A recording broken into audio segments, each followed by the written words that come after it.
Bienvenue tout le monde, welcome everybody au Deauville Green Awards. It's the second day of our festival, c'est le deuxième jour de notre festival qui a lieu le 4 et le 7 juin cette année.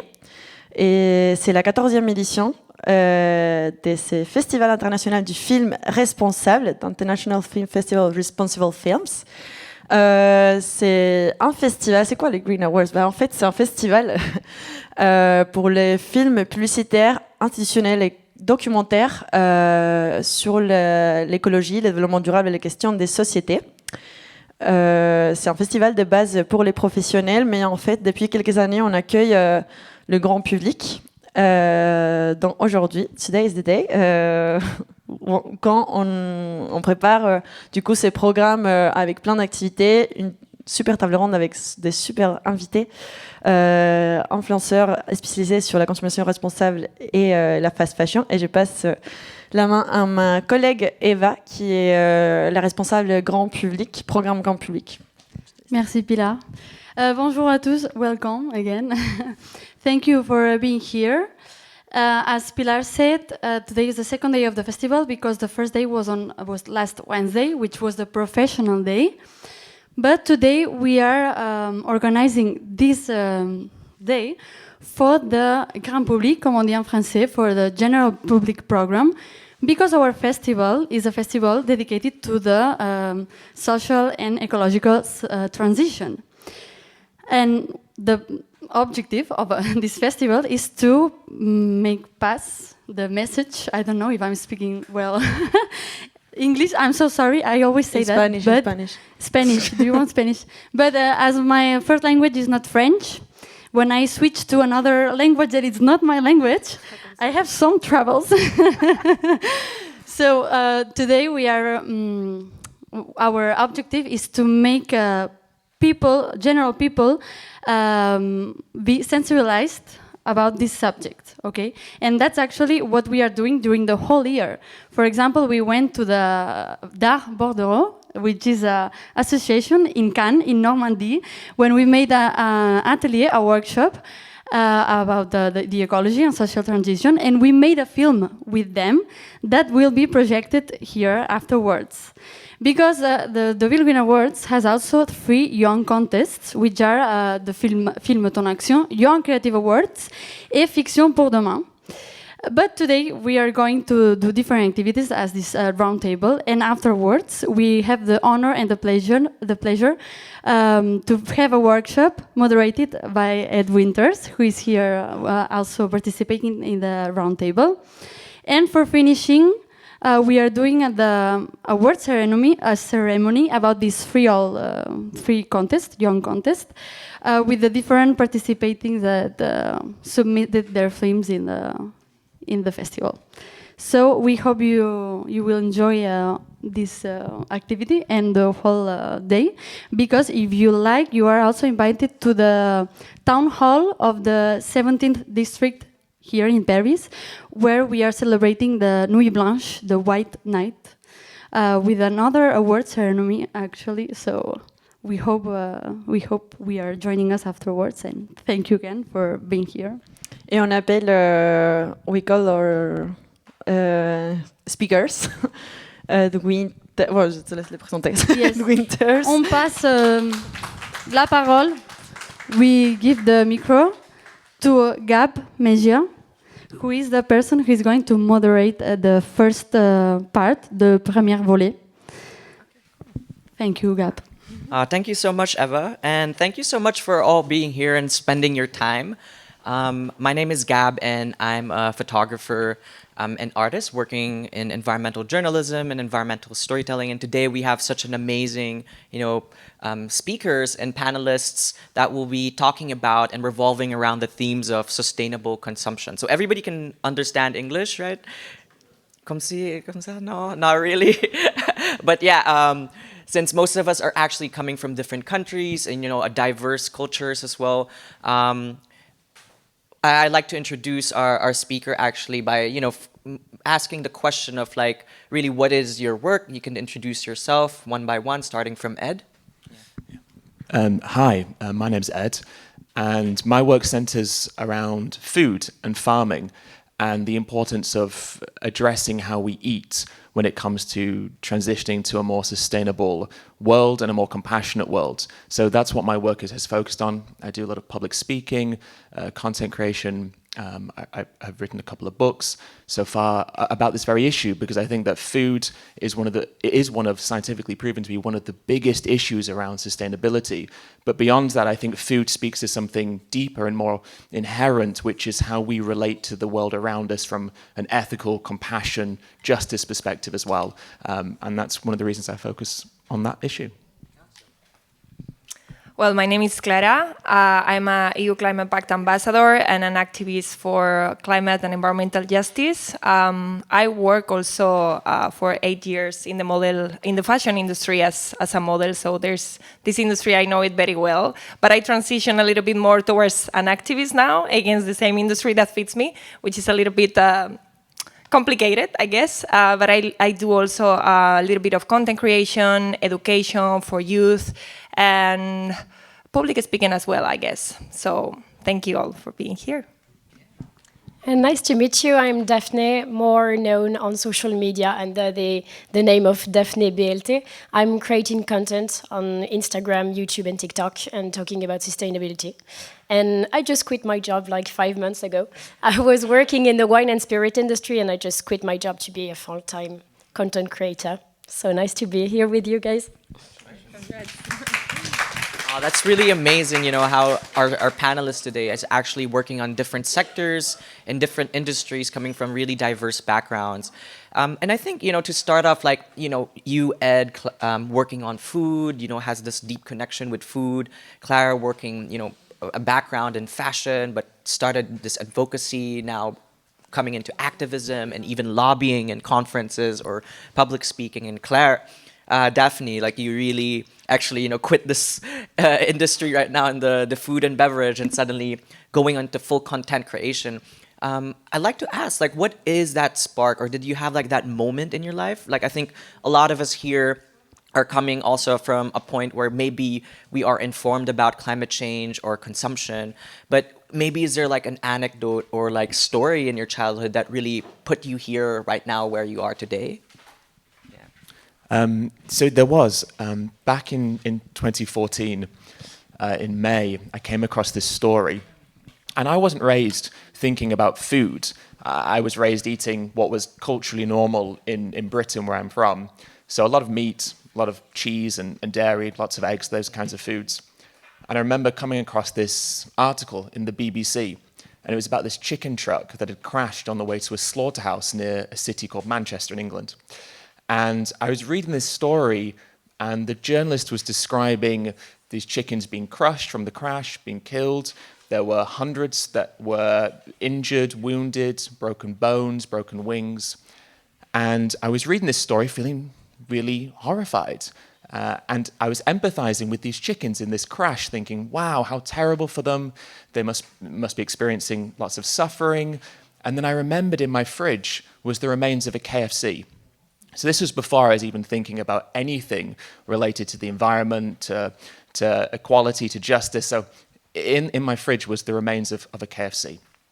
And it dawned on me that there was this feeling of contradiction where I was feeling sorry for chickens, but the reason they were in a truck on the way to a slaughterhouse was because of what was in my fridge.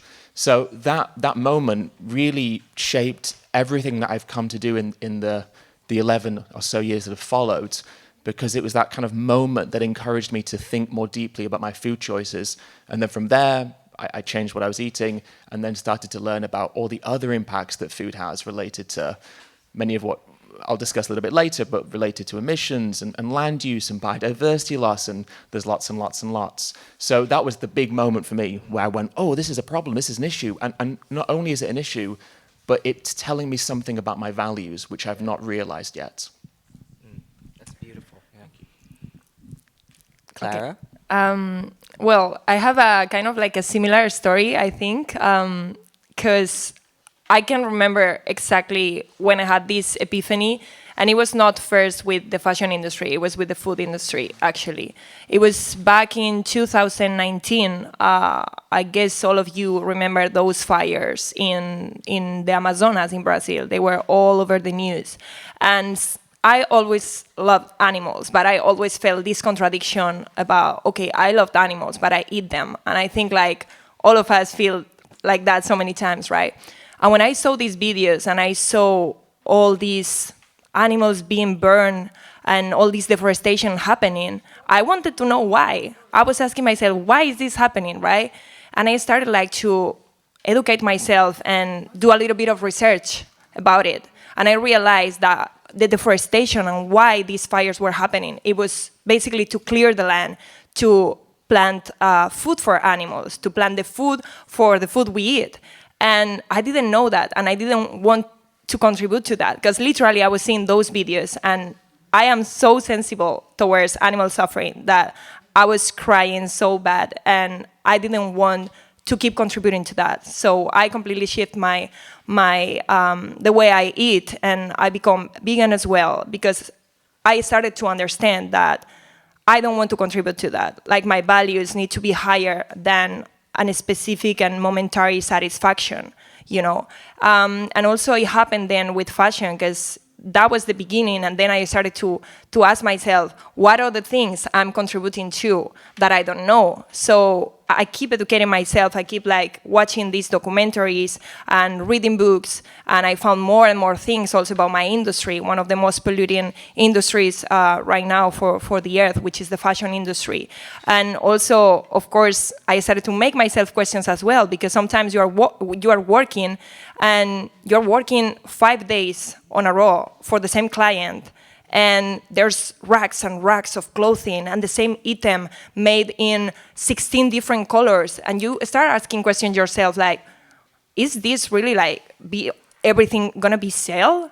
Where is this cloth coming from? Who is making it? What it goes after, you know? And as much as I started like to educate myself, I also started to study environmental law master, and it was kind of through education and that curiosity and wanting to be better how I started like also like to, of course, not shopping fast fashion anymore and choose better also who the brands I work with. So interesting. So for me, it was not about food. It was about the waste I was producing, because let's go back to, I think I was 18 or 17, something like that, so more or less 10 years ago. I just quitted the home where I grown up, and then went to do my studies. So I had my first flat, small flat. I had like 16 square meters, so a small flat, to begin my preparatory class. I don't know the English word, but just before going to business school.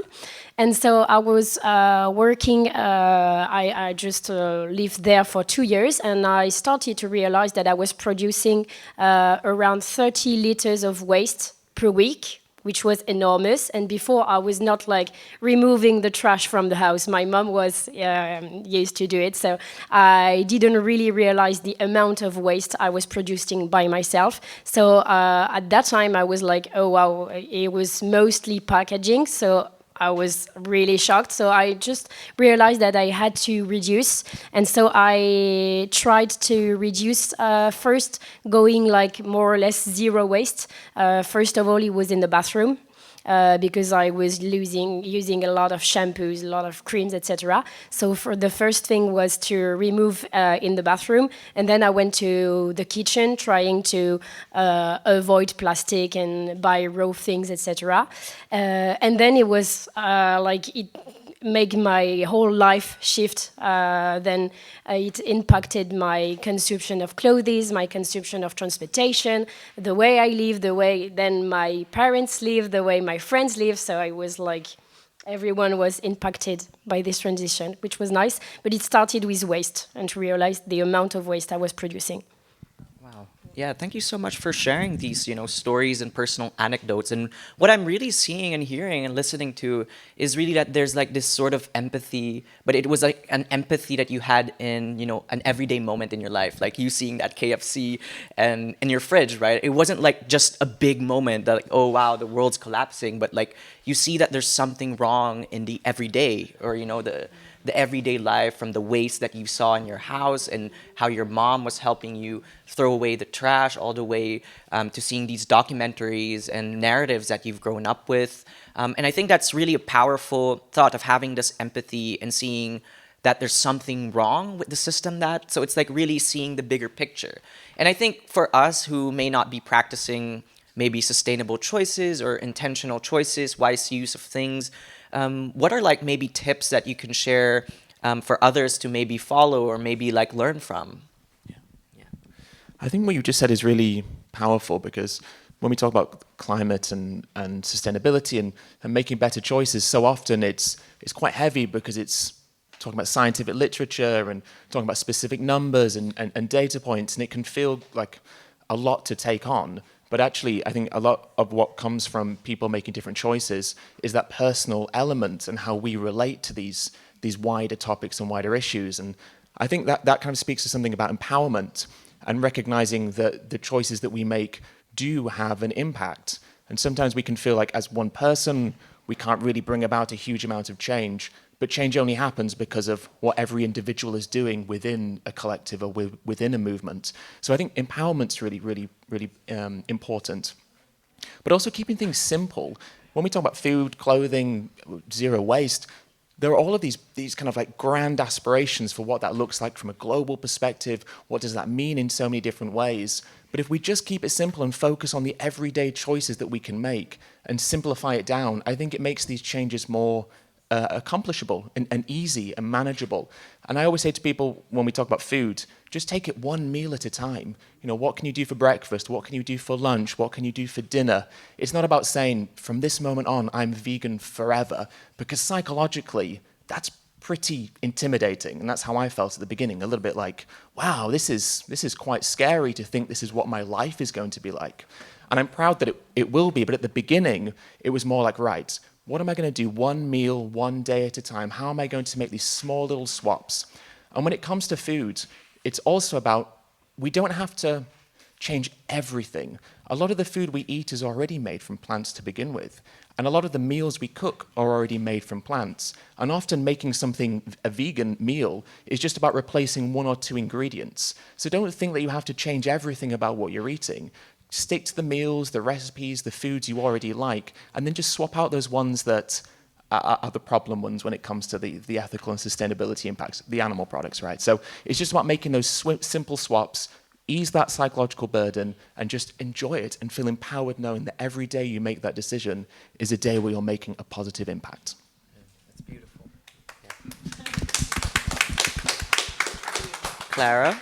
Yeah, I actually relate a lot with what you just said, because in my case, after seeing those videos, I didn't transition like that to a plant-based diet or whatever. I started quitting, first of all, red meat, then it was white meat, like chicken, turkey, and then there was a period where I was just eating fish. And after I saw Seaspiracy in Netflix, really good documentary, of course I quit fish as well. So you don't need to be perfect, and that's my tip also. You don't need to, from 0 to 100, and become perfect and be perfectly sustainable, because any of us are. First of all, it's impossible, and this is very important for you guys to understand. It's impossible to be 100% sustainable, 100% sustainable in a capitalist system as we live in, because it is very hard. And of course, we need also to understand the different accessibility, economic backgrounds, and realities of everybody.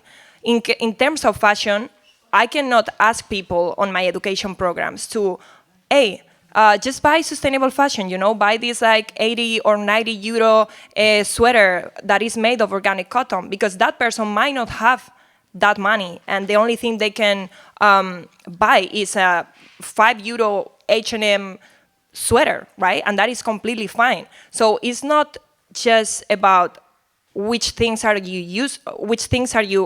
choosing, but taking care or yeah, taking care about what you have. And I'm talking about fashion, because I understand sustainable fashion for everybody seems very expensive, because it is, also because it has a better quality, the process is better. So if you can, of course, go for it. But if you cannot, the most sustainable thing you can do is just what you have in your wardrobe.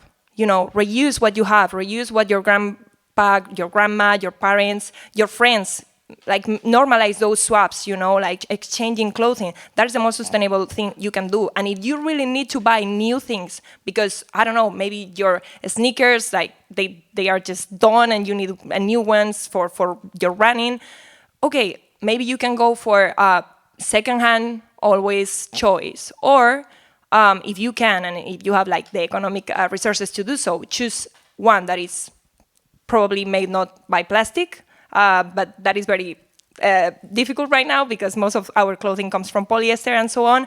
But try to make this little effort and, you know, like choose more consciously. And again, that also comes with the difficulties of time, education realities from different people, so we cannot from our privilege, and that's something that I always remind to myself. From my privilege, I cannot come to everybody and ask for the same things that I do, because we are all different.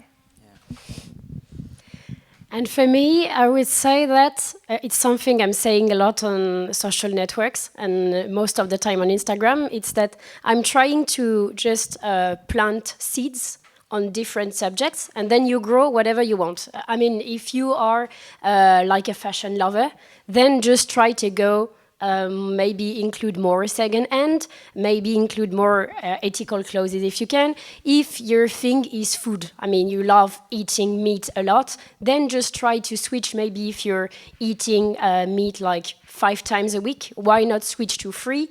Why not switch then to 2 and then maybe 1, or just trying to do as much as you can, but on the themes that are impactful for you and that are important. For example, I just went in March in Interrail. I don't know if you know, like I just went around for 1 month by train in Europe. And I used to take a lot of planes when I was younger. I traveled the world with my mom. And then at that time, I didn't even realize the impact of plane. But then now that I know, for me, it's the subjects that I'm into right now, because I know that it's the subjects where I can have like a lot of impact if I change the way I'm traveling.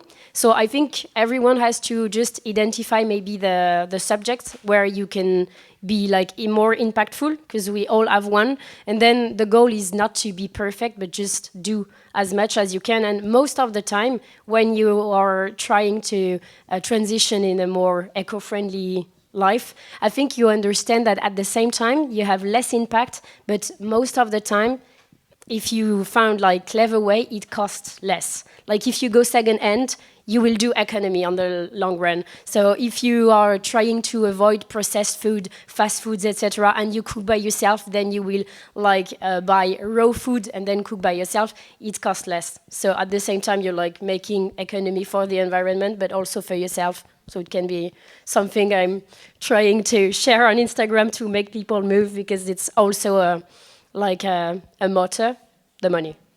Yeah. Oh, wow.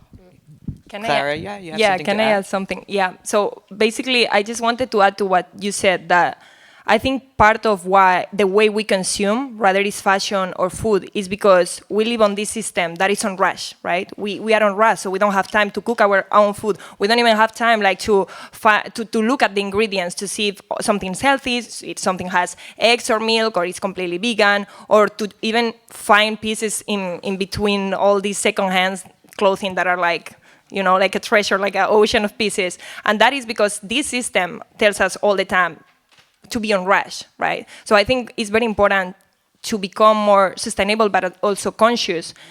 And I know sometimes it's a privilege as well to stop and to breathe. Because so many people, when they consume fashion, they are just looking at the price. They don't stop and breathe, you know, and see, and start thinking, okay, why is this so cheap? How much they are paying the person who made this, right? Because if it costs €5, imagine how much they have paid the person. Or the same with food, you know, like fast food is made for that, for you don't have to think about anything, you just eat it and you don't care about the consequences on rather it's environment, climate, or even animals, right? So I think it's very important if you can, before buying just like automatically as the system is designing us to buy, just breathe and try to have at least 1 minute before buying something that you might not need or you might not even want to contribute to. Yeah, that's really beautiful advice. I really love that, analogy that you're saying of like one meal at a time, one seed at a time, and a lot about talking about context, right? We're really missing a lot of contextualization in sustainable consumption and the ideas of like, stopping and actually seeing where you're at, what your privileges are. Are you doing this for survival, or like what are you buying? What are you traveling? Can you really afford this? And like, what are the systems that are actually allowing or enabling this unsustainable consumption to happen, or this in a capitalist society?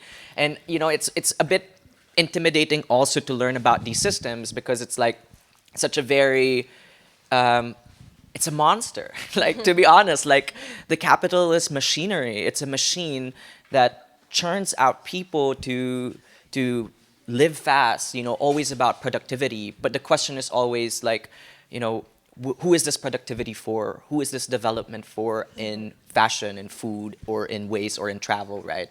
And I think stepping out of our daily lives is really like seeing these whole systems that are all interconnected, like in how biodiversity, the clothes that we wear are actually from trees, or threads from trees, or plants, and the food, of course, like the animals that are being extinct because of like agricultural or monocropping, and the waste, right, that's affecting the ocean. So all of the things that we actually choose have an impact within these different ecosystems and within the greater context of the systems that we're actually operating in day to day. And I think going into these systems, what's like maybe a radical thing or approach or vision that you see, or like you hope for the future, for the future generations, the children who will be inheriting the land of their ancestors? What do you feel like is this sort of vision or sort of dream, maybe, or hope for the future? That's a really great question. Really great. I think when you were speaking just then, there's this.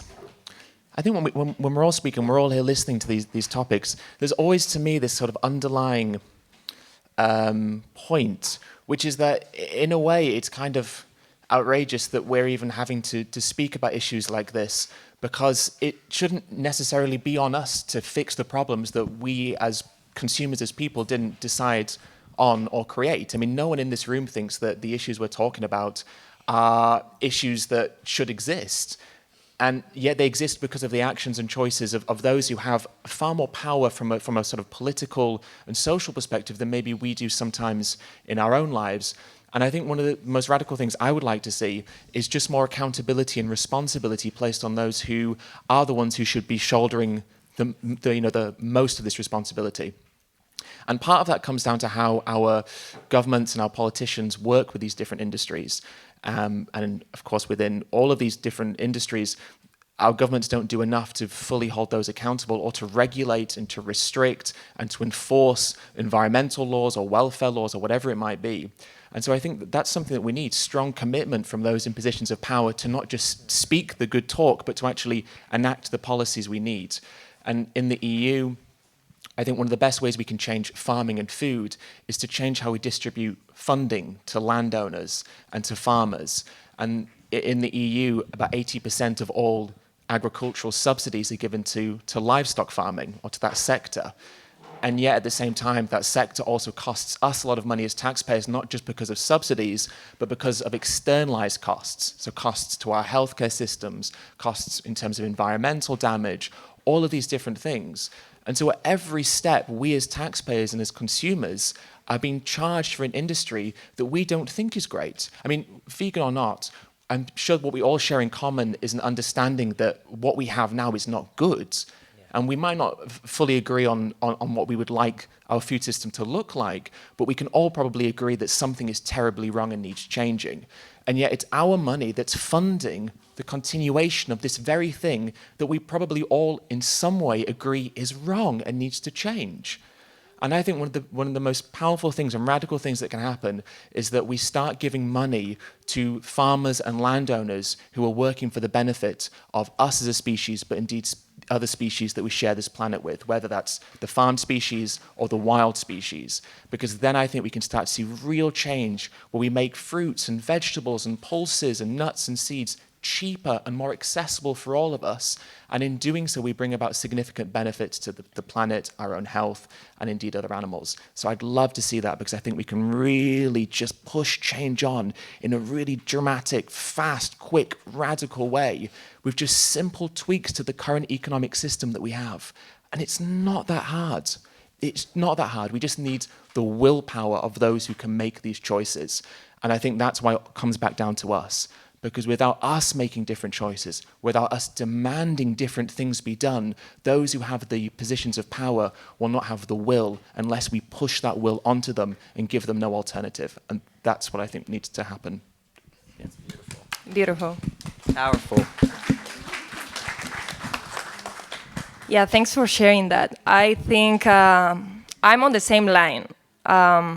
If I can dream in something, it just have 2 words, which is systemic change, right? I know it sounds like utopic, but also this system that we have now, it's made for us to break our capacity of imagining what is better, what is possible. And I believe it's possible. I believe it's possible, but that's why like the most, I guess, like radical shift that I had experienced on myself is going from speaking a narrative of individual choices that are important, of course, because as you said, one might not change the planet, but we are not one. We are many people choosing different and trying to choose and consume better, right? But I shift that towards systemic change because I realized that is where the key is basically for planetary health. And I think this is so important, and it comes from all of us embracing activism as well. I think we are now in a moment where we are realizing how important this is, how important is showing up, how important is going to protest, also like boycotting certain brands, boycotting, certain products, the same with who you vote, right? And this is very powerful because I've seen, and you can like look through history, that through these movements, through going out to the street, even if it seems too radical, it's not too radical because, I don't know, just think about it, like women's before, back in those days, we didn't have rights to vote, to basically anything. And thanks to all these brave women that went outside to claim what they wanted, we got it. So this is a very powerful tool, going out to the streets and even like shaming and calling out your governments, calling out the companies in social media or through email, that can make a change. And I'm talking for first experience that really that works. So I am dreaming with that. I'm dreaming with everybody trying to make the best that they have towards activism, even if you are not completely like 100% sustainable. The best you can do now is organize, join movements, educate yourself. Education is a very powerful thing as well, because in that knowledge hides that power. And then you can, of course, like choose better. But you need to make that effort sometimes as well to educate, to surround yourself with people that can inspire you to make better choices. So, yeah, that would be. That's amazing. I think what you're saying is really, really, I'm like on the same line as you both. And I most of the time consider that our paying card is as powerful as our right of vote.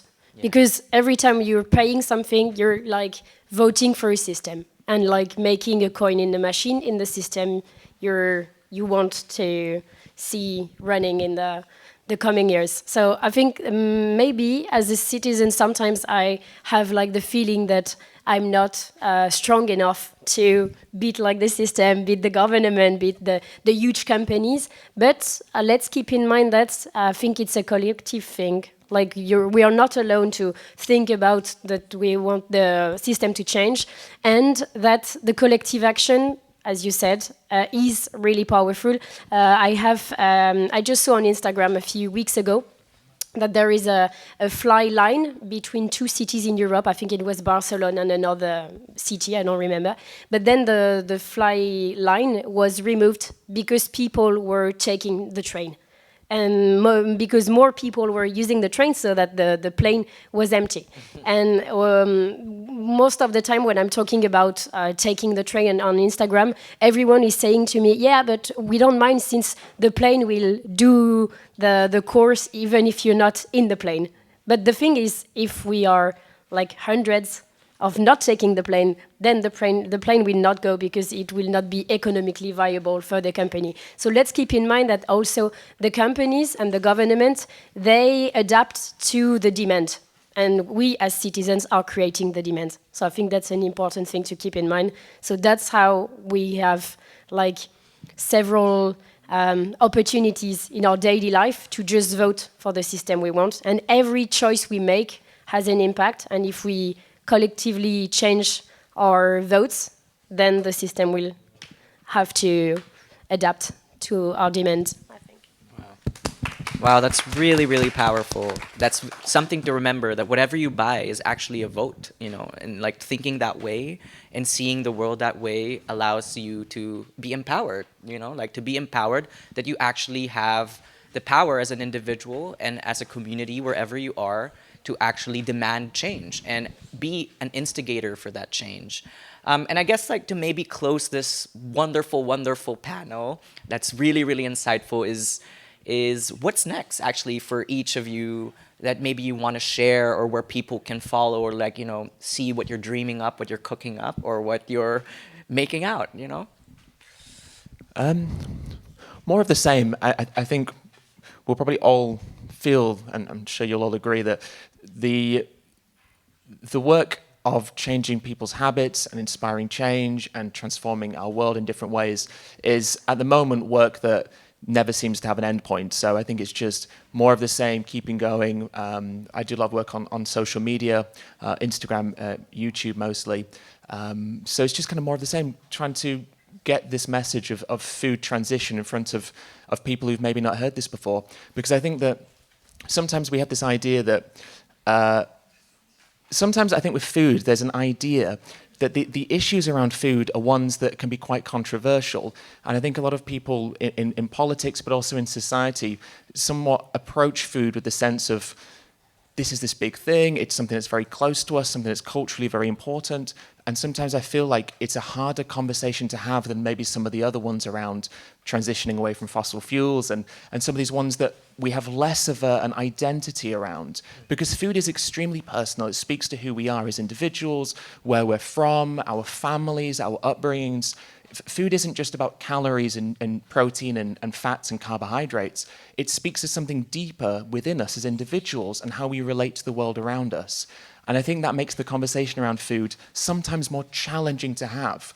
But I also think the conversation around food is not as controversial because the core principles around veganism are ones that I think that we already have in some way, whether it's transitioning to a more sustainable food system, removing antibiotics from our food system, reducing the risk of pandemics from bird flu and swine flu, or of course, getting rid of the worst forms of animal cruelty that exist. These are principles we all agree with in some way. And I think that the conversations I like to have and the speaking I like to do is trying to motivate people to understand that actually veganism isn't something that they don't necessarily agree with. It might be that they agree with it more than they realize, but they just haven't had the opportunity to explore what veganism involves and why it's important. And so that's what I would like to do more. Speak to people who are open-minded, but ultimately don't agree with me yet, because those are the kinds of people I find most interesting to speak with. Okay, amazing. Yeah. First of all, I want to say that like kudos for you and you like for also like doing this social media work, because at the end I think, as I was saying before, education or raising awareness is something very systemic, especially when we are in a digital world right now in social media where we are being exposed all the time to necessities that we don't need. When, for example, I talk about fashion, right? back in those days, you didn't know what Kim Kardashian was wearing, so you might not even thinking about it or wanting to have the same. And right now we are being exposed all the time to things and to clothing and to cheap clothes or even expensive clothes, but maybe if you didn't see those videos or those reels or those pictures, you didn't want to buy them. So it's very important that we have people like you guys creating that content that is fighting with that just consumption content, right? And what is next for me basically is through my work trying to make people realize that nature is not a property. I'm working in GARN, the Global Alliance of Rights of Nature, and we are trying to make people understand and systems understand that nature is not just an instrument to use, but an entity, a living entity. That's why we are working on different systems and opportunities to recognize nature or oceans with its own inherent rights. It's not something that we need to give them to, but because something based on Thomas Berry, a philosopher that I love, if something exists, it has its own rights. And it should not depend on if it's valuable for us, just because a tree is giving us wood, or soil is giving us food, or a river is giving us water. It's its own, because just it exists, it should be valuable just because of that. So I think and all the problems we are having right now is because we see nature as a property, we see nature as an object and as a thing. Our society tells us that, but our legal systems as well. So that's where I'm working right now, trying to change the legal systems to recognize nature as a living entity with its own rights, so we can respect it and see it more as a person, rather than an object. So I would like all of you to explore also a little bit more on that topic, on nature rights. I think in French is droit de la nature, maybe. Sorry for my bad French. So it's something very powerful and very systemic as well, that reminds us that we really need to reconnect with nature and that we are actually not separate from it. Really interesting. I'm like thinking when you're talking, I'm like thinking by myself, really interesting. Another tool I would like to share with you today would be to, most of the time when you want to shift your consumption, you have the feeling that you're alone. And you have the feeling that it's like a huge mountain to climb. And I just want to share that sometimes it's better to climb the mountain by sharing with others. If you just calculate your carbon footprint, you just go on Google and say carbon footprint and you calculate your annual carbon footprint, then you will see that even if you are doing your best, at the end, you will still have a carbon footprint because we are humans, so we cannot be carbon neutral. But a powerful tool would be, rather than trying to have your carbon footprint as little as possible, will be to influence others in a positive way. So it's on another tool I'm trying to share on social media, but also something I see, because when I started to transition a few years ago, then like for example, my dad, he was using like, I don't know, maybe 10 water bottles per week. He's a huge fan of water bottles. He doesn't want to buy like classic water.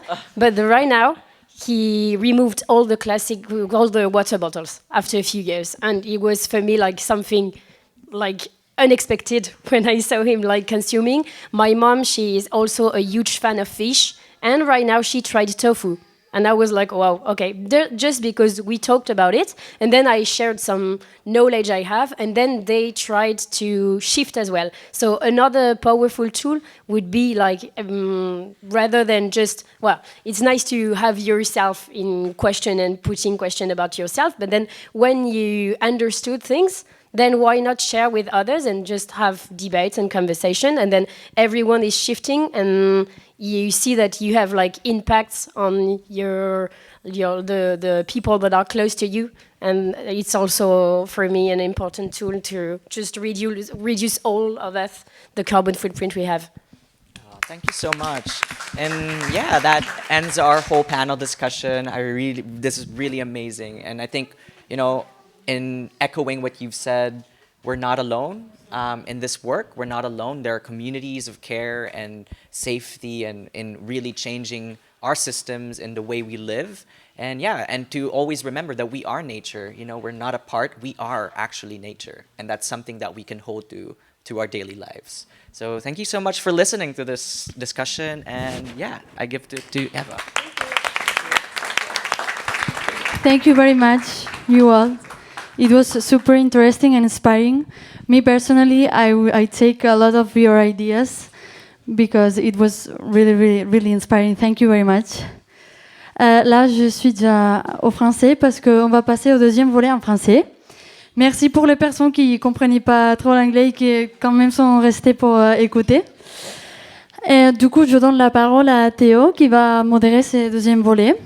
On aura aussi la chance de voir un extrait du film Shane avec la protagoniste de Claire Latour qui est là aussi participant. Yann Rivolin et Damien Pomeray de Woolmark. Donc, bienvenue, merci de participer aussi. Merci beaucoup.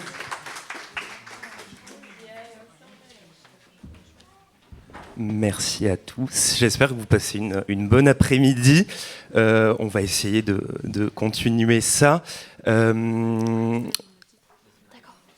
Mais... Allez, c'est parti. C'était un faux départ, mais maintenant c'est parti. Tout d'abord, merci Eva, merci Pilar pour l'invitation et merci pour ce beau festival. J'espère qu'il y aura plein de prochaines éditions à Deauville ou à Paris.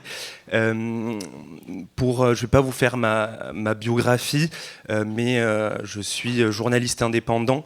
Je traite de sujets relatifs à l'écologie, l'économie sociale et solidaire, tout ce qui permet de faire évoluer vers le bien la société et la planète.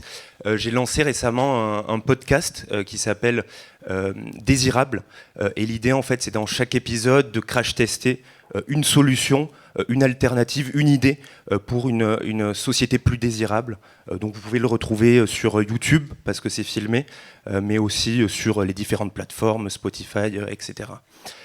Donc le sujet qui va nous occuper, c'est celui de la fast fashion, avec ce titre, Fast Fashion, problèmes et solutions.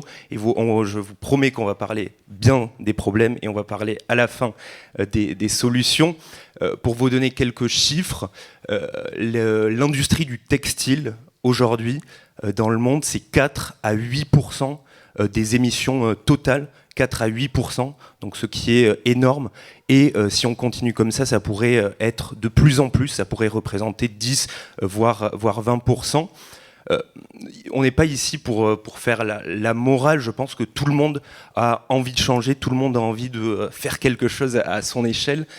Mais c'est pas toujours facile, et c'est pas toujours facile notamment parce qu'il y a des acteurs qui sont arrivés sur le marché et qui n'ont pas du tout intérêt à ce qu'on aille vers des bons changements. Ces acteurs-là, c'est donc les géants de la fast fashion, de la fast fashion. Pour vous donner quelques chiffres, par exemple, sur Shein, c'est le plus connu, mais il y a aussi Temu. Shein, c'est chaque jour 8000 nouveaux modèles qui sont disponibles, 8000 nouveaux modèles de vêtements disponibles. Donc en fait, c'est une mode qui est ultra éphémère. C'est aussi des produits qui, pour certains, peuvent valoir à peine un peu plus cher qu'une baguette de pain. Donc des produits peu chers qu'on peut acheter en masse et qui durent pas très longtemps. Donc en gros, vous avez compris, c'est pas un modèle très durable. Et voilà, c'est pas super, il faudrait tendre vers autre chose. Il y a l'échelle individuelle, mais il y a aussi la nécessité de changer structurellement les choses. Et en ce moment, il y a pas mal de choses qui se passent au Sénat, à l'Assemblée. On va un peu en parler également. Vous avez peut-être entendu parler de cette loi anti-fast fashion. On va essayer également de la décrypter. Peut-être qu'avant de débuter la discussion, je peux à chacun vous passer la parole pour vous présenter, peut-être en 1 minute. Bonjour à tous, donc je m'appelle Claire Latour, j'ai enquêté principalement, je suis là aujourd'hui pour cette raison, sur la marque Shein dont on a pu parler. dans un documentaire pour France Télévisions où on voulait vraiment décrypter comment fonctionne le système à la Shein à 360, du moment où on achète le vêtement à qu'est-ce qu'on en fait quand on n'en veut plus. À côté de ça, donc, je suis influenceuse mode. J'ai collaboré dans le passé avec la marque Shein, donc je connais bien sous toutes ces coutures ce modèle-là. Et je suis aussi comédienne à côté.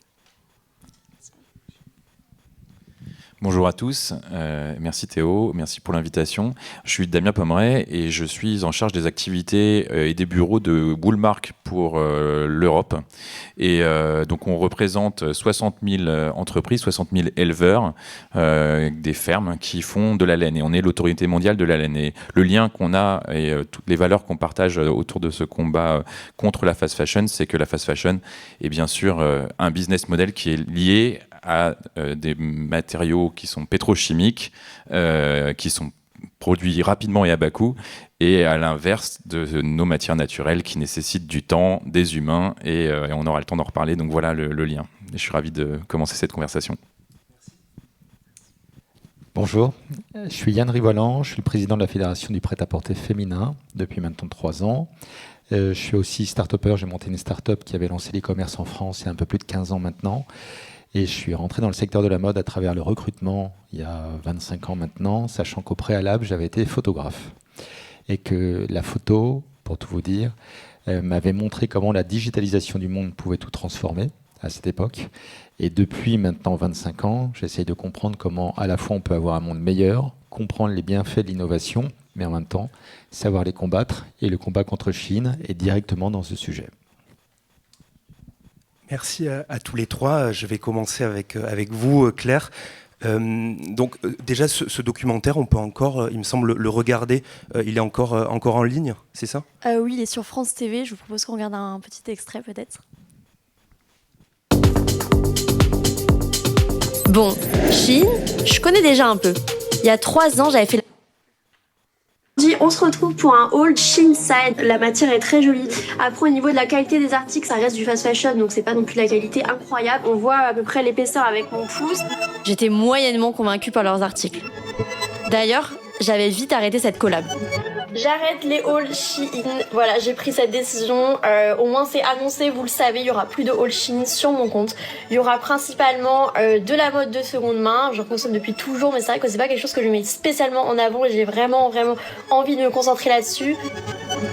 Alors qu'ils reviennent me chercher malgré ça, ça m'intrigue. Ça me donne encore plus envie de creuser. Pendant 1 an, j'ai enquêté sur le géant chinois de la fast fashion. Et ce que j'ai découvert m'a fait halluciner. Il y a des œillets sur la peau et j'ai envie de savoir si ça c'est toxique. Tous ces produits participent à la dégénérescence finalement de notre santé. C'est déprimant. C'est évident que quand tu t'achètes un top à 8 €, il n'y a aucun monde dans lequel ce vêtement-là, il aura été produit dans de bonnes conditions d'un point de vue social. Si au bout d'un lavage, ils ont perdu 3 tailles, ça veut dire que c'est pas fait pour que tu les portes plusieurs fois, quoi.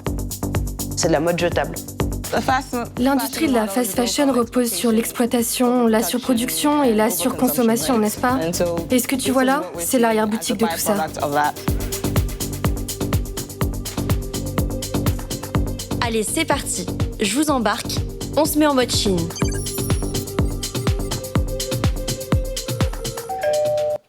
Ouais, super. Je trouve ça... Merci.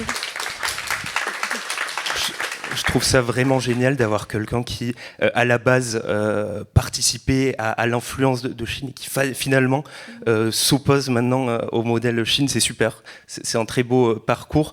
Et ce documentaire a gagné le prix Or, justement, des Deauville Green Awards. Donc, merci. Félicitations. Vous avez enquêté avec l'équipe de France Télé pendant 1 an.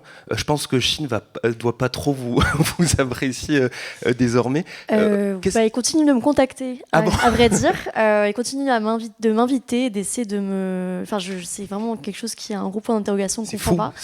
Mais ils essayent de continuer à m'inviter à leur pop-up, à essayer de faire communiquer sur la marque. Donc, ça prouve bien aussi le manque de considération des profils qu'ils choisissent et du manque d'intérêt et de la consommation, c'est aussi cette communication de masse où ils envoient des mails justement à des influenceurs par dizaines, par centaines, et sans vraiment faire attention aux profils qu'ils contactent. Et dans l'extrait qu'on voyait, vous disiez que ce que vous aviez découvert vous a, j'ai plus les mots, mais étonné. Vous vous attendiez pas à ça. Du coup, qu'est-ce qui vous a tant surprise? Je dirais même bouleversée. On voit d'ailleurs que je suis très émue au Ghana. Forcément, il y avait des choses que je connaissais quand j'ai commencé ce documentaire, parce que j'avais pas arrêté en 2020. Les vidéos, on voit que j'arrête, ça date de 2020. Les vidéos précédentes, ça date de 2018, donc ça fait quand même un petit moment. J'ai déjà eu pas mal de cheminement depuis. Mais c'est vrai qu'il y avait toute une partie que je ne connaissais pas, notamment le Ghana. J'en avais entendu parler, mais évidemment, quand on en entend parler, quand on est sur place et qu'on voit les images de ses yeux, il y a tout un monde. Aussi, toute la partie toxicité des vêtements. J'étais extrêmement surprise des résultats qu'on a eus. On parle aussi souvent de 8 000 à 10 000 références par jour. Nous, on est tombé sur un chiffre de 53 000 sur une journée. Donc ça, c'est pas tous les jours, mais on est quand même tombé sur ce chiffre-là, qui est d'ailleurs exclusif au documentaire. Donc c'est énorme, et c'est 5 fois plus que les chiffres dont on entend parler au quotidien quand on parle de Chine. Alors, vous êtes allé au-delà, vous avez arrêté de promouvoir les vêtements Chine, mais il y a encore beaucoup d'influenceurs qui continuent de ce genre de promotion. En quoi c'est un problème? C'est un problème sur beaucoup d'aspects. Je pense que ça ne va pas avec forcément la transition écologique qui est nécessaire.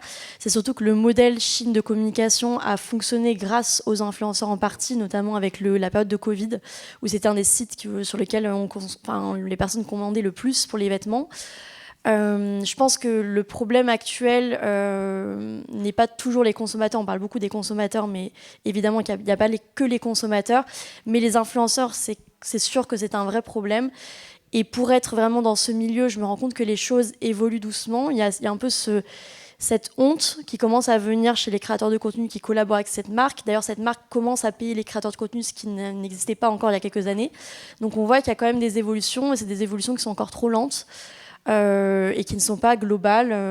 Là, c'est vrai qu'en France, j'en connais de moins en moins des influenceurs qui communiquent sur cette marque-là, mais il y en a encore beaucoup trop. Et le problème, c'est que la publicité, pour ce genre de marque, c'est le canal principal pour favoriser l'achat, et c'est pour ça que les influenceurs ont particulièrement une importance à jouer pour ça.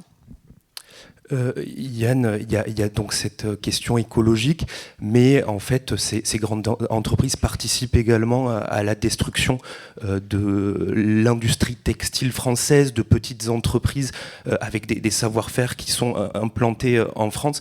En quoi ça devrait nous alerter ? On a connu en France, il y a quelques années, il y a à peu près 30 ans, la fin des industries en France. Les industries de fabrication. On a trouvé ça normal parce qu'on se disait c'est super en Chine, en Asie, on peut fabriquer pour grosso modo 30 fois moins cher qu'en France. Et comme on fabriquait 30 fois moins cher, ça donnait plus de pouvoir d'achat à toutes les personnes qui désiraient acheter des vêtements. En soi, ça a du sens de se dire on enlève des emplois en France, on les met en Asie, ça développe l'emploi en Asie, ça développe la richesse en Asie. Et comme la richesse se développe en Asie, nous-mêmes, on va pouvoir leur vendre d'autres produits, du cognac par exemple, ou des produits de luxe. Le modèle a fonctionné comme ça pendant très longtemps, et la digitalisation s'est rajoutée, où avec la digitalisation, tout va de plus en plus vite. Or, Chine montre qu'après avoir tué nos industries, maintenant on est en train en plus de tuer nos commerces. C'est-à-dire après avoir saccagé tout ce qui pouvait faire la fabrication en France, l'expertise française, on n'a plus maintenant que des industries qui savent fabriquer uniquement pour le luxe, et tout ce qui pouvait se faire en bas ou moyenne gamme n'existe quasiment plus. Et ce transfert maintenant, on le voit dans le textile. Ou dans le textile, Camaïeu, Jennifer, Caporal sont morts, ou à peine en fait. Il y a encore des noms qui existent, par exemple pour Camaïeu qui a été repris par Célio, mais 90% de la société a été détruite. Donc de ce fait, on a laissé faire il y a 30 ans, et si on continue, en fait c'est maintenant le commerce qui sera détruit. Donc il y a à peu près 13 000 emplois qui ont été détruits en 2 ans, et c'est tout le reste qui va y passer. Parce que Shein, c'est évidemment du textile, mais Temu, c'est aussi de la déco, mais ça sera la même chose. Et on a déjà vu en fait avec aussi les Chinois sur les panneaux solaires, ça sera la même chose sur les voitures, et ainsi de suite. Et la digitalisation, évidemment, facilite tout ça. Et je reprends le début de ta phrase, qui est on a tous envie de faire des efforts. Et en fait, c'est faux. C'est faux parce que la majorité des consommateurs, il faut se le dire, hein, ne veulent pas faire d'efforts. C'est-à-dire, on donne à chacun d'entre nous des scooters, des voitures, on roule trop vite. Et c'est comme ça. Et quand on nous a donné des voitures il y a 30, 40, 50, 70 ans, il y avait 7000 morts sur la route parce qu'on roulait trop vite, on roulait n'importe comment, on roulait bourré, on fumait dans la bagnole, on y allait à fond. Et donc, on mourait, on intoxiquait nos enfants et on s'en foutait. Parce que l'être humain fonctionne comme ça. Et pour le textile, c'est la même chose. Quand on propose aux consommateurs d'acheter des t-shirts à 3 €, même si des gens sont exploités derrière, même si c'est des t-shirts en polyester, même s'ils sont toxiques, on s'en fout. Et alors, pas vous, pas moi, mais en soi, la très grande majorité des gens s'en foutent. Donc aussi les influenceurs s'en foutent. Donc c'est ce point qu'il faut avoir en conscience, parce que de se dire le consommateur va être responsable, ce n'est pas possible. Il y a un seul moment où il dit « merde, j'aurais pas dû le faire », c'est quand sa voisine perd son travail. C'est tout. Donc de ce fait, il faut maintenant créer des lois. D'où la loi justement qui doit être mise en place au Sénat, parce que c'est la loi, à la fois votée à l'Assemblée nationale et maintenant au Sénat, qui dira à chacun d'entre nous « non, ceci n'est plus possible ». C'est une loi qui nous empêche de rouler à 200 km/h sur l'autoroute et donc aussi de se cramer sur la bagnole. C'est des lois qui nous empêchent d'être bourrés dans la bagnole et aussi de se tuer. Et bien, c'est des lois aussi qui nous empêcheront d'acheter des t-shirts à 3 €. Et de ce fait, c'est tout le secteur qui peut changer. On commence par le textile et puis après on se pose la question, est-ce que c'est la même chose dans les décos et est-ce que c'est la même chose dans tous les produits? Le but étant d'avoir un cercle vertueux.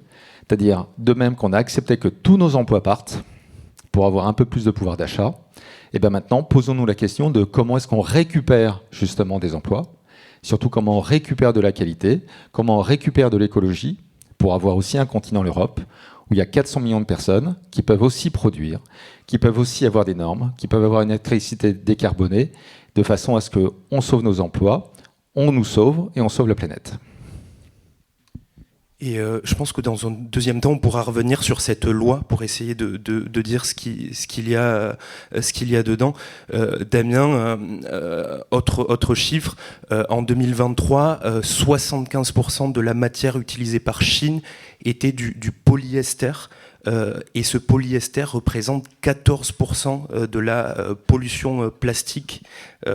J'ai juste... Ouais, je pense que c'est même au-delà de ça. C'est même au-delà de ça. C'est bien au-delà de ça. Alors, il faut comprendre quelque chose vraiment d'important, c'est que le business model de la fast fashion, que ce soit de la fast fashion traditionnelle qui a commencé il y a 20 ans et de l'ultra fast fashion dont on parle maintenant, c'est forcément une matière qu'on peut produire et très vite, à bas coût.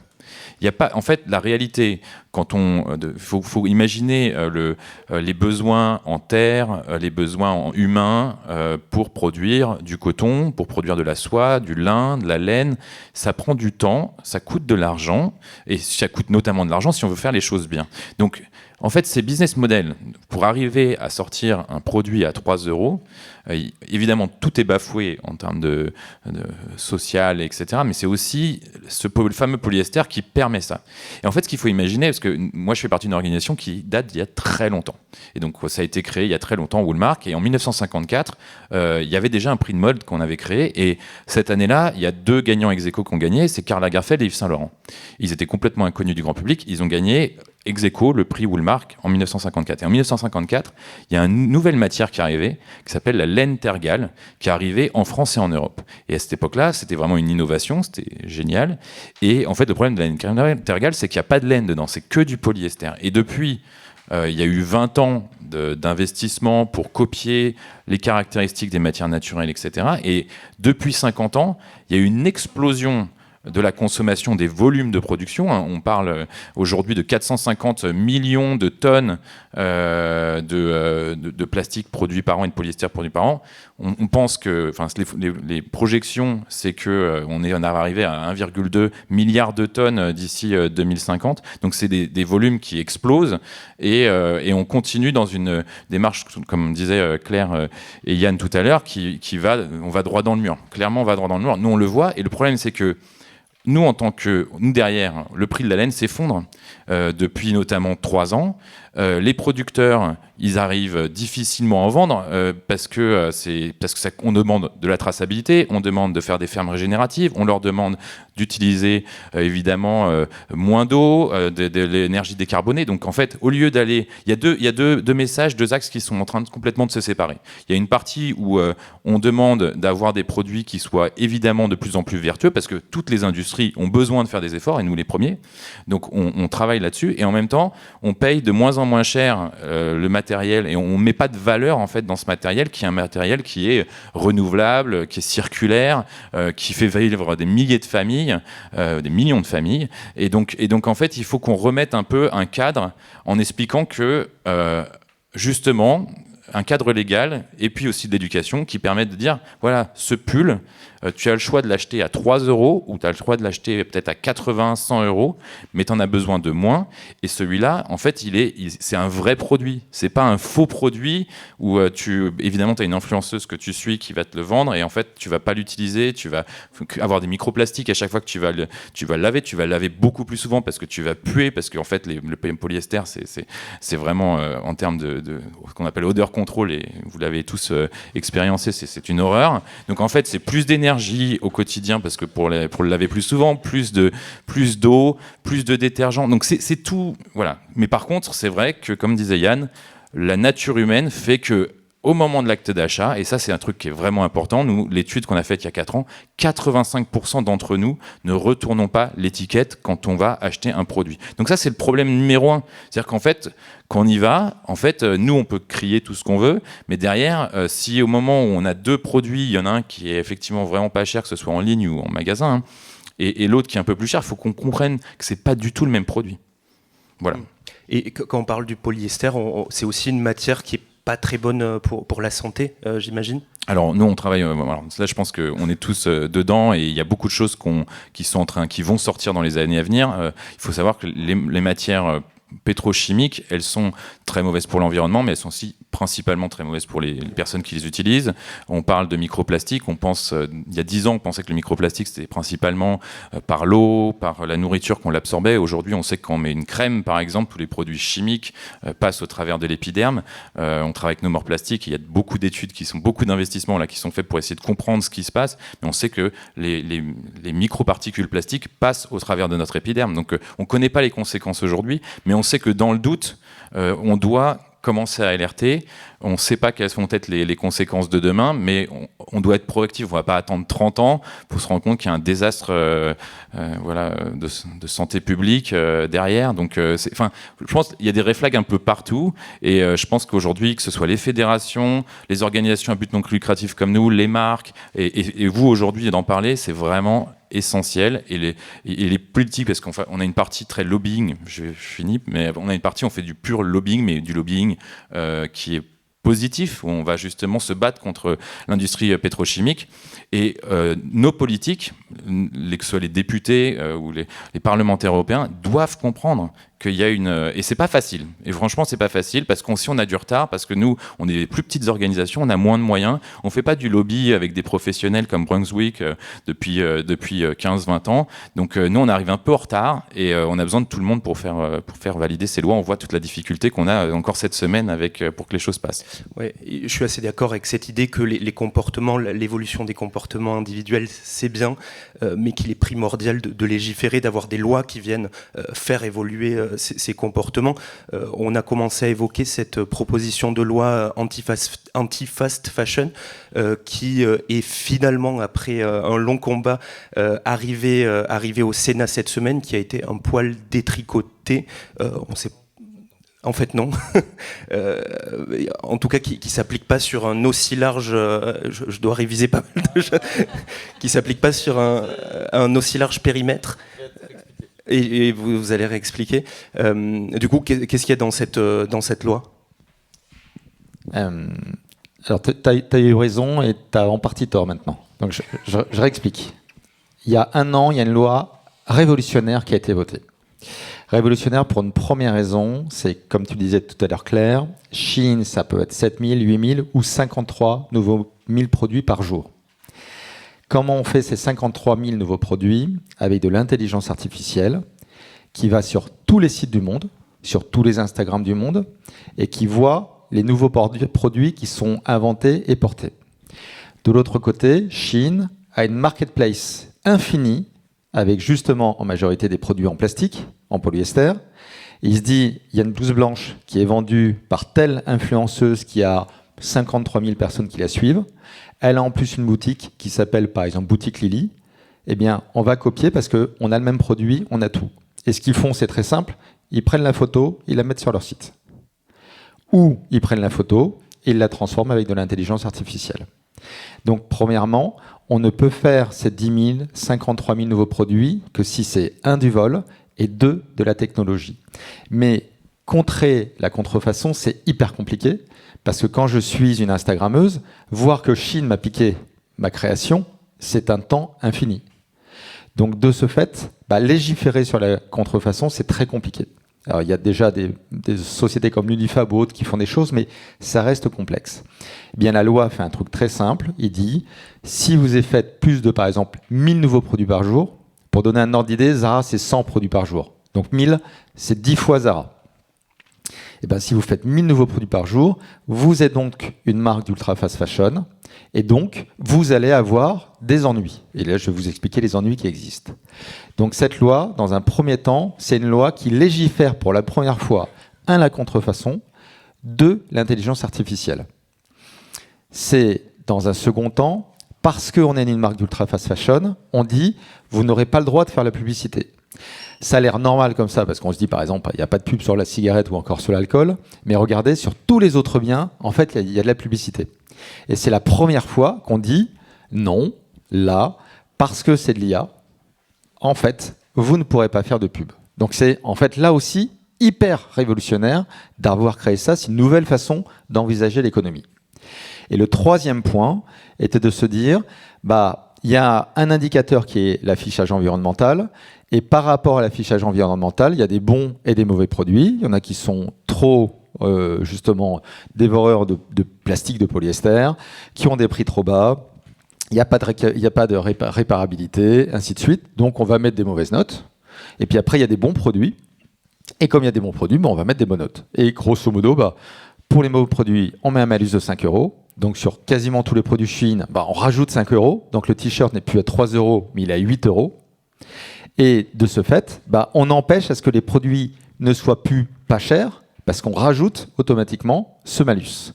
Et ce malus alimente une cagnotte pour réinventer le textile, pour permettre d'envisager du recyclage, de créer mieux la collecte, de pouvoir innover aussi auprès des marques de mode, au sein d'un institut qui s'appelle Refashion, qui est un grand institut qui vient du système pollueur-payeur qui a été inventé il y a quelques années.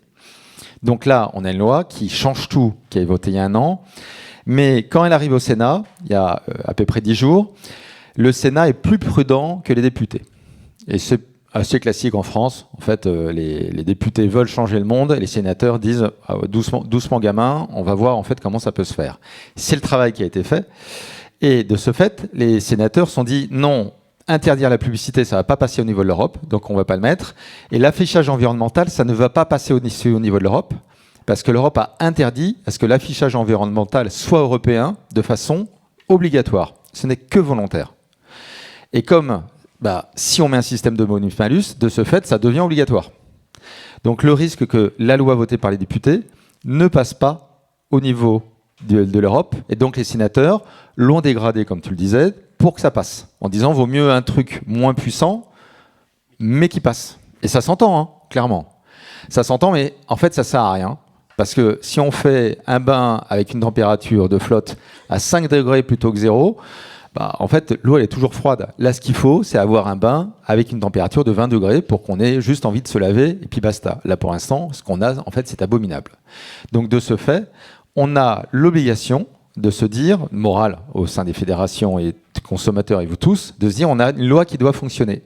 D'où l'influence qu'on a eue après, et merci aussi d'ailleurs de ton travail et aussi de ce que tu as fait avec ton reportage, parce que ça a permis justement de faire comprendre au gouvernement qu'il fallait faire changer les choses, il fallait influencer la loi, il fallait la transformer, et il y a un certain nombre d'amendements qui ont été proposés, qui permettent de revenir assez proche en fait de la version de l'Assemblée nationale. Et donc le combat maintenant, si ça passe à l'Assemblée, si ça passe au Sénat maintenant comme ça mardi, le prochain combat c'est d'aller à l'Europe, parce que l'Europe peut nous retoquer.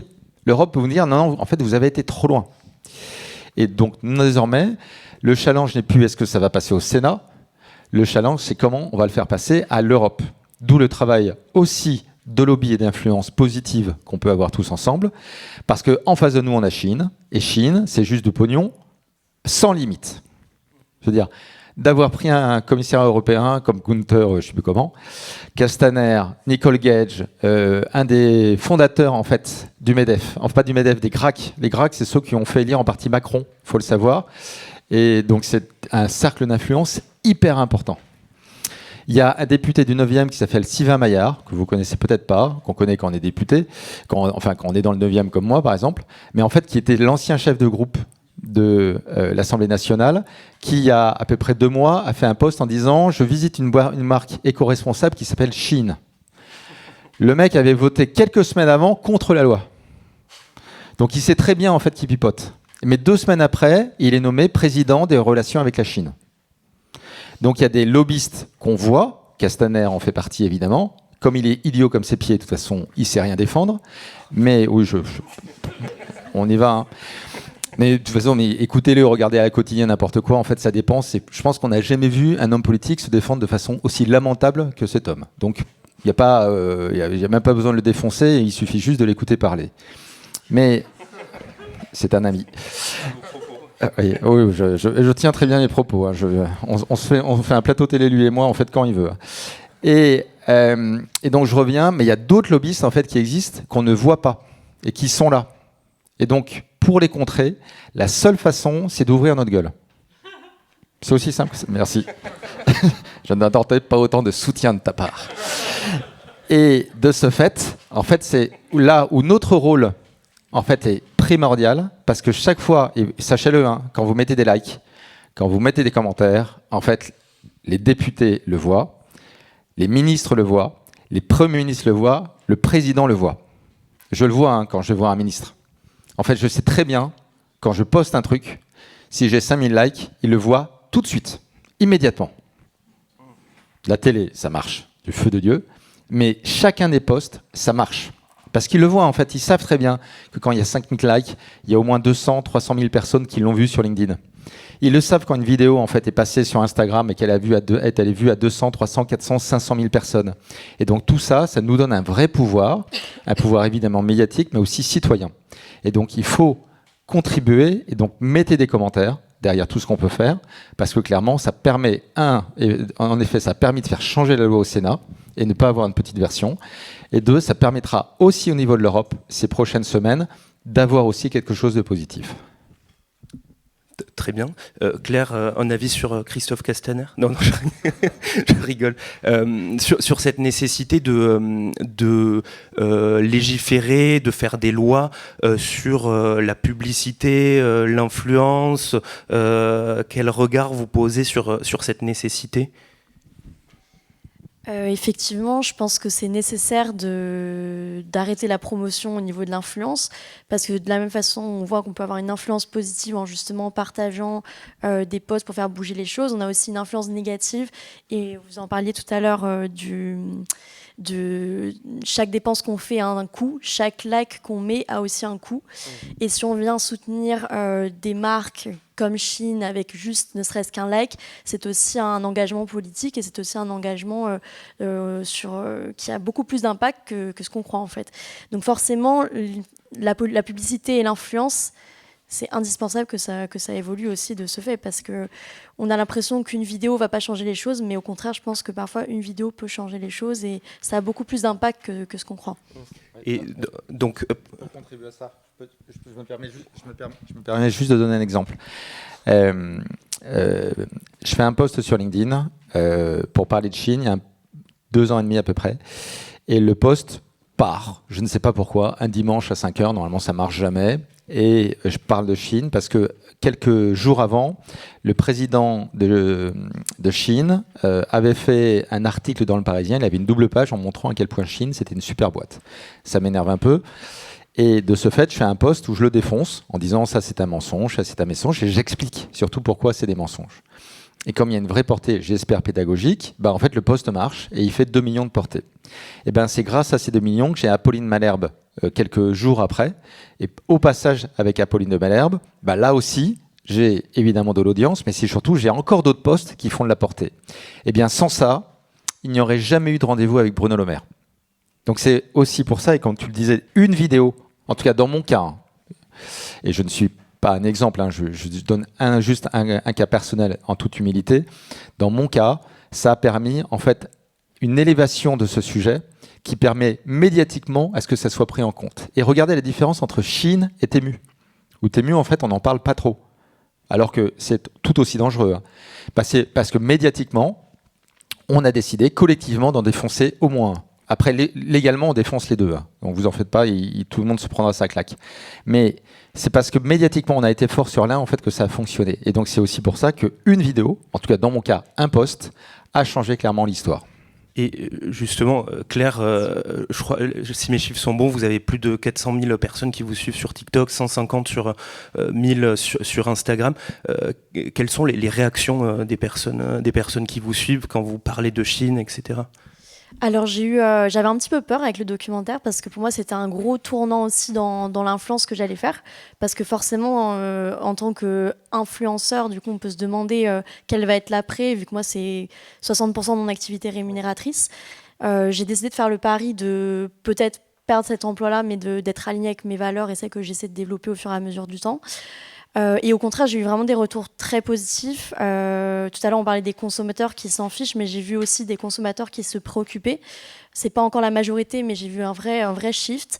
Et par rapport au documentaire, on a eu des retours comme des personnes qui annulaient des commandes qui étaient en cours, des personnes qui vraiment totalement ont arrêté du jour au lendemain. Je reçois encore des messages par rapport à ça. Donc c'est pour ça qu'on parle encore de l'importance de l'influence de parfois un post, un documentaire, même en parler du bouche à oreille. En fait, plus on en parlera et plus on éveillera les consciences sur ça, plus les choses peuvent évoluer. Parce qu'il n'y a pas de petites graines, je pense, pour ce genre de sujet. Il n'y a pas de petites graines. Damien, Woolmark Company, c'est aussi la promotion de la matière qu'est la laine. Il me semble que c'est, j'espère ne pas te corriger encore une fois, et que j'ai juste, c'est la matière la plus recyclée du monde. En quoi le développement de l'usage de la laine à la place du polyester peut être pertinent? Alors, il y a quelque chose qui est un élément très simple, c'est que si on choisit une matière naturelle, et la laine, effectivement, nous, on représente cette matière-là, mais les autres matières naturelles ont toute leur place et les mêmes messages aussi. Quand on va faire si on a deux produits et qu'on choisit une matière naturelle, peu importe ce qu'on fait, en fait, avec un t-shirt en coton ou de soie ou de laine, en fait, on va l'utiliser pendant toute sa vie, vie de produit. On va, comme je disais tout à l'heure, moins le laver. On va pas avoir de problématiques de microplastique, etc. Et à la fin de la vie du produit, peu importe ce qu'on fait, je rappelle que les produits sont incinérés ou enfouis ou bazardés. Dans tous les cas, ce produit va se décomposer. Et il va rendre exactement le même d'atomes atmosphériques de carbone qui étaient dans l'atmosphère, qui ont été capturés par le coton ou par le mouton, et il va repartir dans l'atmosphère. Donc c'est comme une bûche, c'est comme une branche, c'est circulaire. Si on fait le choix juste à côté de peu importe le polyamide, le polyester, il y a plus de 2000 différents composés avec des noms qu'on ne connaît pas souvent.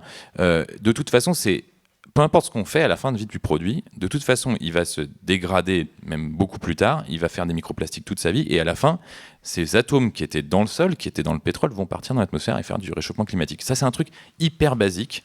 Et donc, pour moi, au-delà, avant de parler de santé, etc., il y a un choix qui est simple, c'est-à-dire à chaque fois qu'on achète quelque chose en plastique, tout le plastique qu'on a produit depuis la création du plastique, il a encore un impact sur Terre, aujourd'hui, peu importe. Donc là, il faut avoir ce choix quand même. Moi, je dis pas qu'il faut complètement bannir le polyester ou le plastique. Il y a certains cas où aujourd'hui, on n'a pas d'autre solution, et donc dans quel cas, il faut l'utiliser. Et après, il faut le contrôler. Mais après, par contre, il faut se dire que c'est dans 90% des choix, notamment dans le textile, il n'y a pas de raison d'acheter un truc en plastique. On a fait avec Vilebrequin des maillots de bain en plastique. Tous les maillots de bain sont que en polyester aujourd'hui, qu'on l'achète chez Hermès ou chez Dior. Des prix une fortune. C'est exactement le même polyester à 3 $ du mètre. Il y en a des un peu plus chers parce qu'ils ont été un peu plus travaillés, mais sinon, c'est un produit, désolé, de merde. Et ça, c'est des choses. Aujourd'hui, on a la solution. Avec Salomon, avec Circle Sportwear, on a fait des chaussures sans plastique. Donc, il y a possibilité de faire des chaussures pour courir, des chaussures pour... et c'est bien meilleur en plus en performance. Donc en fait, et on peut l'appliquer à tout ça. Donc en fait, c'est d'aller... Nous, on est en train de travailler avec l'industrie parce que même ceux qui font les produits, en fait, ils n'ont pas l'idée. Et comme par hasard, c'est pas Nike qui, alors qu'ils ont des budgets de recherche et développement, innovation de dingue, qui prennent ces parties-là. Donc il faut que, il faut que les consommateurs s'y intéressent, il faut que l'industrie, nous on est là pour coordonner toutes ces actions-là et on leur dit mais attendez, c'est dingue, c'est possible, c'est dispo. Et en plus, vous avez des produits chers, ça vous différencie de toute la masse des autres marques, etc. Et je vous dis que ça, c'est pas facile parce que on a des moments où même si on arrive à faire un nouveau produit, il est quasiment parfait, le taux de revente est à 99% à certains moments.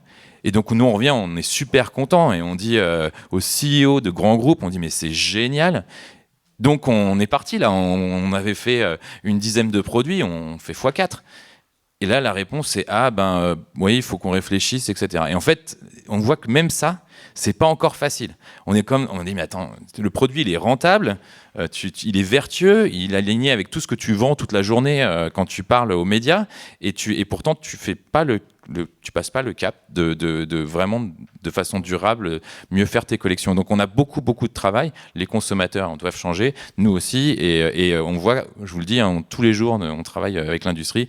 Les automatismes sont pas là. Les CEO, les PDG annoncent des plans décarbonés, etc. Et dans le quotidien, quand c'est l'acheteur de la buying office qui est là, même que ce soit chez les grands groupes de luxe, etc., quand on lui dit pour cette matière-là, il faut mettre $1 de plus pour qu'il soit traçable, pour qu'il n'y ait pas que ce soit du natural dyeing, pas de produits chimiques, etc. Ah bah oui, mais quand même, d'habitude on paye $2 de moins, voilà. Donc on a vraiment un changement profond et ça c'est notre mission d'expliquer que il faut qu'on fasse durablement ce changement-là. On arrive à la fin de cet échange. Je vais vous proposer un petit exercice. C'est de donner chacun 1 ou 2 tips, conseils pour une personne qui est un peu perdue et qui souhaiterait faire évoluer sa garde-robe pour qu'elle soit plus durable. Quels seraient vos 1 ou 2 conseils ? Claire, vous donnez des conseils quotidiennement aux personnes qui vous suivent. Quels peuvent être ces conseils ? Alors du coup, vu que je représente un peu le côté consommateur, moi je vais vous dire ce que moi j'ai fait et comment j'ai changé ma façon de consommer. Je fais beaucoup de prêts, notamment pour tout ce qui est événements. On a besoin d'une robe pour un mariage ou autre. Moi je fais du prêt dans ces cas-là, j'achète plus. Réduire, c'est surtout le volume qui est le vrai problème. C'est l'idée d'avoir toujours besoin d'avoir des nouveaux vêtements parce qu'il y a des nouvelles tendances, etc. Donc réapprendre à revoir son dressing, on en parlait tout à l'heure différemment. C'est vraiment important aussi peut-être avoir ce qu'on appelle une garde-robe capsule, c'est avoir des vêtements qui se coordonnent tous entre eux et qu'on peut tourner et on arrive à avoir toujours des pièces qui vont à peu près avec tout. Ça aide aussi. Mais je dirais que principalement, c'est juste en fait avoir conscience qu'on n'a pas besoin d'autant de vêtements et on n'a pas besoin de succomber à toutes les tendances. C'est plutôt cet aspect-là, je pense. Et évidemment, c'est un peu évident pour beaucoup de personnes, mais la seconde main, c'est aussi la solution qui est à privilégier. Ouais, seconde main, je crois qu'on a produit assez de vêtements pour s'habiller jusqu'en 2100. Donc aussi miser sur la seconde main, ça semble une des solutions évidentes. Damien, sur ces conseils. Ouais, alors évidemment, les 60 000 éleveurs me diraient acheter de la laine. Après, c'est aussi, comme tu disais tout à l'heure, la matière la plus recyclée. Non, moi, je vais te dire vraiment, pour moi, les choses, et c'est vraiment ce que j'applique à moi-même, c'est quand on on se retrouve devant un acte d'achat de textile. Est-ce que, j'en ai vraiment besoin, déjà, de base? Est-ce que, comme Claire disait, il n'y a pas possibilité de l'emprunter, ou etc. Je vous donne un fun fact. Ce soir, pour les 40 ans d'un copain et d'une copine, j'ai une soirée avec un thème safari. J'aurais pu aller sur Amazon ou sur Chine en milieu de semaine et taper safari. Il y a 1 milliard de trucs qui tombent, qui sont marrants, hein, qui sont voilà. Mais j'ai pas fait ça. Donc ça, c'est aussi se dire, est-ce que j'ai pas un autre moyen? On peut tous avoir un vêtement dont on a besoin une fois, parce que voilà. Mais par contre, on l'emprunte. On trouve une autre façon de le faire. Et la deuxième chose, c'est franchement, il y a un truc dans la loi qui existe. Tous les produits que vous achetez, il y a une étiquette à l'intérieur et il y a marqué ce que c'est. Regardez-la. Et après, si vous décidez en conscience, vous faites le choix que vous voulez. Mais par contre, regardez l'étiquette. Voilà, c'est ça. Également un conseil. Je vais faire 2 conseils, après un dernier point qui va être une proposition que je souhaite tous vous faire. Le premier conseil, c'est n'acheter que des vêtements que vous pouvez donner à vos enfants. Je prends par exemple cette chemise. J'ai un fils de 11 ans. Potentiellement, dans 3, 4, 5, 10 ans, s'il a ma corpulence, en fait, il peut me le prendre. Donc, j'ai un vêtement qui dure maintenant, que j'aurais porté 10, 20, 50, 100, 300, 400 fois, et lui, il pourra faire pareil. Donc, de ce fait, on revient sur un truc très simple. Hein. C'est ce qu'on faisait il y a 30, 40 ans. C'est tout. C'était un conseil d'utilisation qu'on avait il y a 30, 40 ans, où on reprisait les vêtements, on les gardait, on se les transmettait. Le deuxième, c'est jamais de promo. En fait, et votre point qui est en fait on réfléchit avant d'acheter, en fait quand il y a une promo, on devient con. C'est basique et c'est scientifiquement prouvé. Je veux profiter de la promo plutôt que de profiter du produit. Et quand vous achetez un produit, il faut vous faire mal. Il faut que ça coûte cher. Alors c'est cher, ça peut coûter 10 €. Ça peut coûter 50 €, ça peut coûter 1 000 €. Chacun a mal à un moment. Mais quand vous achetez pas en promo, en fait, votre cerveau fonctionne. Est-ce que j'ai envie ou pas? Est-ce que ça va me servir ou pas? Et ça peut être hyper créatif. Ça peut être pour une fois. Mais si j'ai dépensé un truc cher pour une fois, en fait, je me suis fait plaisir pour une fois. Ok, c'est pas bien. Mais en fait, je me suis fait mal, je le ferai pas 2 fois. N'achetez plus jamais en promo. Donc, bannissez les marques qui font de la promo tout le temps. C'est tout. Et le troisième, en fait, c'est une proposition que je vais travailler après la loi. J'adore faire des lois. C'est de proposer ce qu'on appelle un chèque seconde main. Alors, ça va être quoi le chèque seconde main? C'est tout simplement acheter seconde main quand, comme moi, on est bobo parisien, c'est hyper classe. Parce que c'est vintage, parce que je bénéficie à la planète, parce que j'ai du pouvoir d'achat. Enfin, il y a plein de raisons où, pour moi, quand je le fais, c'est bien. Mais quand on n'a pas d'argent, en fait, ce n'est pas bien. C'est dévalorisant. Donc, de ce fait, il faut que tout le monde ait envie d'acheter de la seconde main. Alors, pour avoir envie d'acheter de la seconde main, il faut qu'on tous, on ait le même avantage. Et bien, pour ça, on a par exemple, pour le déjeuner, en ce moment, on a des tickets restaurants, où tous, dans la boîte, on a 5, 10 €. Et chacun d'entre nous, on peut aller acheter pour 5, 10 €. Que je sois cadre, que je sois ouvrier, que je sois employé. Quel que soit mon niveau dans l'entreprise, j'ai le même montant. Eh bien, je propose que dans les entreprises, on fasse la même chose. On fasse par exemple un chèque de 200 €. Donc l'entreprise propose par an 200 €, 2 chèques seconde main. Et donc le cadre, où toutes les personnes dans la boîte aura ces 200 € pour acheter de la seconde main. Le cadre, comme moi, super, comme d'hab. Et ça serait une opportunité pour faire encore un petit cadeau à mes enfants, comme il y a des chèques restaurants, des chèques voyage par exemple. Mais pour la personne qui a moins d'argent, pour celle qui gagne le SMIG, en fait, c'est beaucoup de 100 €. Et de ce fait, avec ça, en fait, elle va s'y mettre, elle va découvrir, elle va voir en fait qu'il y a un marché. Et grâce à ça, je pense qu'on peut créer un élan pour tout le monde. Et c'est en effet forcément tout le monde qu'on va y arriver. Merci beaucoup. Et je pense que vous avez parlé de cette capacité à résister aux promotions. Il y a un premier test là dans quelques jours, voire semaines, c'est les soldes. Donc si vous voulez faire le test de voir si vous arrivez à résister à des... Et les ventes privées avant, ça peut être un bon moment. Merci à tous les trois et merci pour vos actions à différents niveaux. Et je ne sais pas ce qui se passe après. On va passer la parole à Eva. Merci beaucoup. Merci beaucoup, merci Théo, merci Yann, merci Claire, merci Damien. C'était aussi hyper intéressant. On prend votre conseil pour l'avenir. Et tout de suite, il va commencer un atelier modéré par Ed Winters sur le rôle de l'Union européenne envers le véganisme. Du coup, toujours sur la consommation. Et je vous invite à rester parce que ça va être très intéressant aussi. Ça va être en anglais, par contre, mais je pense qu'on pourra se débrouiller. On sera là et s'il y a quelqu'un qui ne comprend pas, on va faire la traduction. On laisse 5 minutes de pause. Comme ça, on gère ça aussi, le truc. Et on commence. Merci beaucoup.